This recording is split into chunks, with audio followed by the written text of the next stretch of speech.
मागणी आहे विश्वरत्न डॉक्टर बाबासाहेब आंबेडकरांनी संविधानाचे एसटीचं आरक्षण रुपये अमृत धनगरांना दिलंय, जे व्यवस्थेनं कैद करून ठेवलंय ते अमृत मुक्त करा ना आमच्या लेकरा बाळांचं कल्याण। 47 जमातींच्या लिस्टमध्ये एसटीच्या 36 नंबरला जे धनगर आहेत ते आम्ही आहोत, हे तुम्ही मान्य केलंय, ते धनगर आम्ही आहोत असा आदेश काढा आणि आम्हाला प्रमाणपत्र वाटप करा, ही मागणी घेऊन आम्ही या ठिकाणी आलो। आमरण उपोषण माझं सुरू आहे। सरकारनं मला काल आजच्या आंदोलनाची परवानगी दिली होती 6 वाजेपर्यंत, आता 6 वाजलेत, मी या ठिकाणी ही जागा सोडली आहे। उद्या सकाळची परवानगी मला मिळालेली आहे, पुन्हा सकाळी 9 वाजता मी या ठिकाणी येऊन बसणार। आमरण उपोषण माझं मैदानात असलो तरी चालू आहे, मैदानाच्या बाहेर गेलो तरी आमरण उपोषणच चालू आहे। आता मी माझ्या पायानं चालत जातोय, कदाचित उद्या माझ्या पायानं चालत येईल।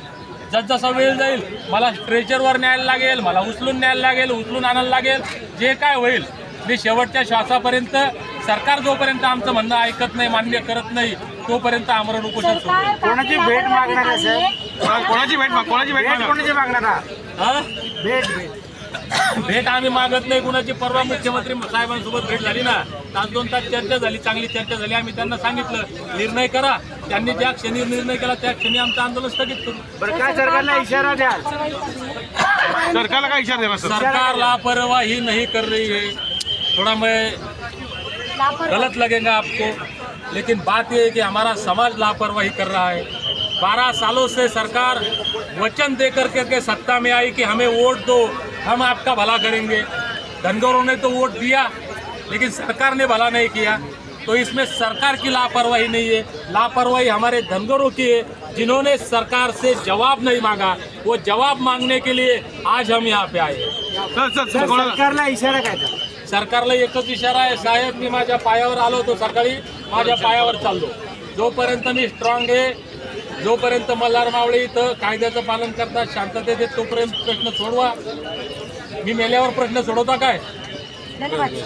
पर्याय आपल्याकडे नाहीये, तेव्हा आता उद्या भेटूया सकाळी 9 वाजता। तोपर्यंत हे आंदोलन तर चालूच आहे, पण आमरण उपोषण सुद्धा चालू आहे। हे सगळे लोक माझ्या आजूबाजूने मी ग्राउंड मध्ये झोपणार आहे। एक अन्नाचा कण जर खाल्ला, थोडा जरी फॉल्ट केला, ते तुम्ही सगळे कॅमेरे म्हणून राहा।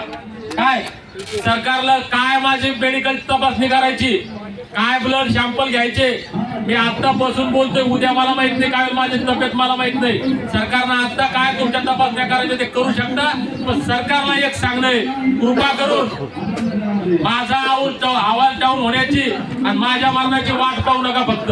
धन्यवाद, जय मल्हार। व्यवस्था करू, राहण्याची व्यवस्था कुणाची करणार नाही।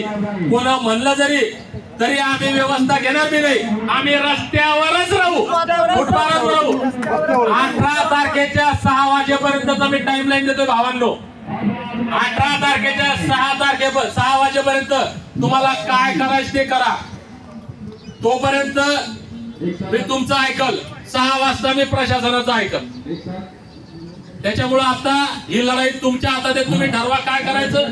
आज माझ्या हातातून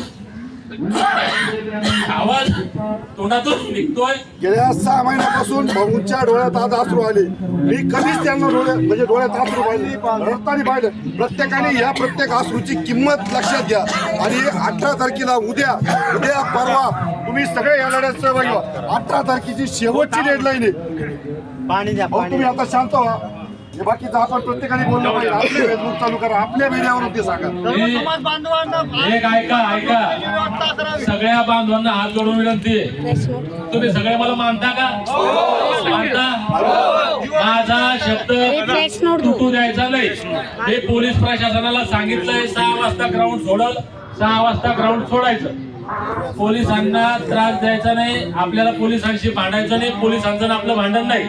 उद्या 9 वाजता सगळ्यांनी इथं यायचं आणि इथं आल्यानंतर तुमच्या खाया प्यायची व्यवस्था इथं आहे। एकदा आल्यानंतर ग्राउंडच्या बाहेर कोणच जायचं नाही, आणि एकदा आल्यानंतर जो ग्राउंडच्या बाहेर गेला तुम्ही तुमच्यातच ध्यान ठेवा, त्याला आत येऊ नका। पुन्हा शिस्त पाळावं लागल। एक येतो इकडे जातो तिकडे जातो असं चालणार